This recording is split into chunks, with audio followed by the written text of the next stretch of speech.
On June 27, 2009, residents in Shanghai's Minhang district woke up to a sound they couldn't place. A low groaning from the construction site across the street.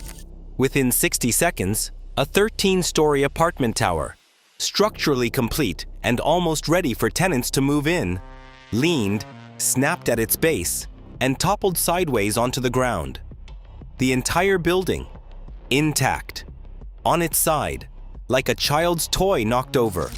11 other identical towers stood directly next to it. None of them fell. Nobody was supposed to die that day. One construction worker did. And when investigators arrived to figure out how a brand new building had simply fallen over, what they found was not a hidden flaw or an act of God. It was a decision so reckless it should never have been signed off on. The development was called the Lotus Riverside Complex. 11 identical residential towers, rising 13 stories each, lined up along the Dianpu River in southern Shanghai. Construction had begun in 2003, and by the summer of 2009, the project was almost finished. The towers had been painted in soft cream-colored facades, the windows installed, the elevators tested, the lobby tile laid. All 629 apartments had been sold. For Shanghai families who had wired their life savings into down payments, move-in day was just a few weeks away. The complex had been marketed as the next chapter of modern Shanghai living. Riverside views, modern fixtures, a quiet neighborhood 20 kilometers from the chaos of the city center. None of those buyers knew that one specific building in that row of identical towers had been quietly built on a foundation that was already failing. Building 7 was a ticking clock, and in the weeks before the collapse, the developers were about to wind it tighter than the structure could bear.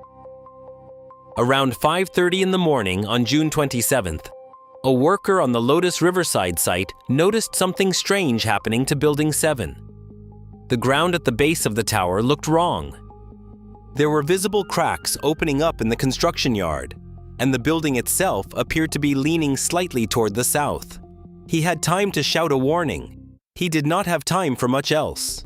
Over the next 60 seconds, the entire 13-story tower tilted away from the row. The connection between the building and its concrete foundation snapped clean through, and the structure fell sideways onto the construction yard below.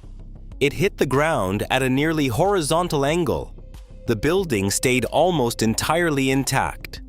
From an aerial view, it looked less like a collapse and more like a giant child had reached down and laid the tower on its side, like setting a wine bottle on a table.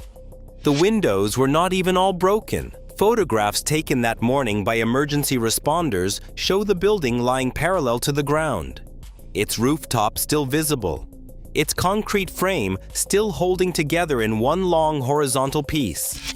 Inside Building 7, a single construction worker had been finishing interior work on one of the lower floors. He was killed instantly when the tower came down on top of him. The Lotus Riverside Complex went from a luxury residential development to an international news story before the sun had fully risen over Shanghai. Within hours, investigators from the Shanghai Urban Construction and Communications Commission were walking the wreckage. What they found rewrote the assumptions everyone had been making about why the tower fell. This was not an earthquake. It was not poor concrete. It was not a structural flaw in the building itself. The building above ground had been built almost exactly to the blueprints. The problem was what had been done below ground in the weeks just before the collapse.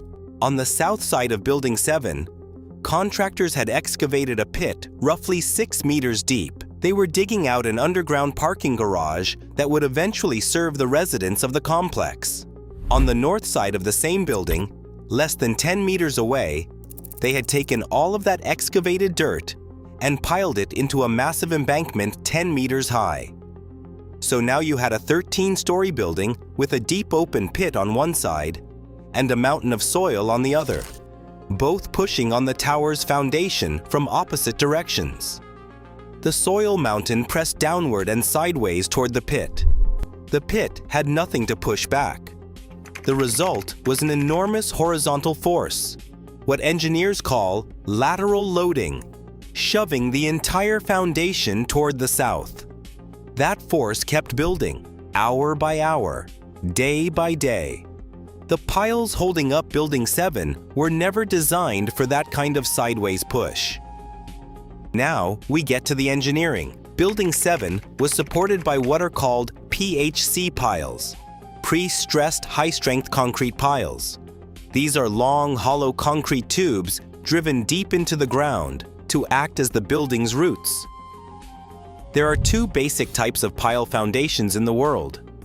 End-bearing piles drive all the way down to bedrock or hard soil and transfer the building's weight onto that solid layer. Friction piles do not reach bedrock. Instead, they grip the surrounding soil along their length and rely on friction to hold the weight up. Building 7 sat on friction piles. Friction piles can carry enormous downward loads. They are excellent at holding a building up against gravity. But they have one critical weakness. They are bad at resisting horizontal forces. The grip they have on the soil only works when the soil around them stays still. When the asymmetric excavation at the Lotus Riverside site shoved the soil sideways, the friction piles got dragged with it. And the concrete connection between the piles and the building's base slab had almost no tensile reinforcement, no steel rebar designed to handle bending or pulling forces. So when the piles got tugged sideways, the joint where they met the building snapped along the entire foundation in a chain reaction that took less than a minute. The piles essentially functioned as a hinge. The bottom of the structure stayed in place. The tower above pivoted around that hinge and came down sideways onto the dirt. The fact that the building landed intact was not a miracle of construction. It was proof that the building itself was sound. The foundation engineering and the people who approved that excavation plan were what failed. The Chinese government's response was unusually swift for an industrial accident. Within weeks, 9 officials and construction company executives had been arrested. The investigation found that the developer had used unqualified contractors, falsified safety inspections, and obtained the construction permit through a chain of bribes that reached into the local government. The vice general manager of the development company was eventually sentenced to 3 years in prison. Other officials received sentences ranging up to 5 years for negligence and bribery. The owners of those 629 apartments were offered refunds, but many of them had already sold homes or sunk savings into mortgages they could no longer escape. The other 10 towers in the Lotus Riverside complex were re-inspected, structurally reinforced, and eventually approved for occupancy. People moved in next door to the empty patch of ground where Building 7 had fallen. The engineering community studied the collapse intensively.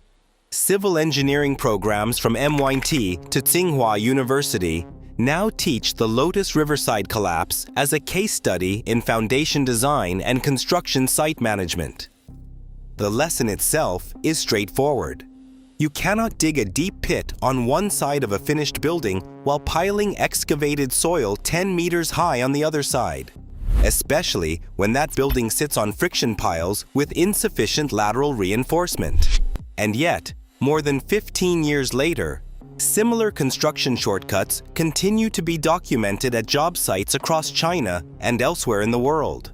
The building that fell in Shanghai on June 27, 2009, was not destroyed by an earthquake, a flood, or a war. It was destroyed by the choices of people who knew, or should have known, what would happen if they made them. A man went to work that morning inside a tower that should never have been allowed to stand the night before. The buildings around it did stand. They are still standing. People sleep in them tonight. And somewhere in Shanghai, the empty patch of ground where Building 7 used to be is a quiet reminder that the strongest structures in the world are not made of concrete or steel. They are made of decisions.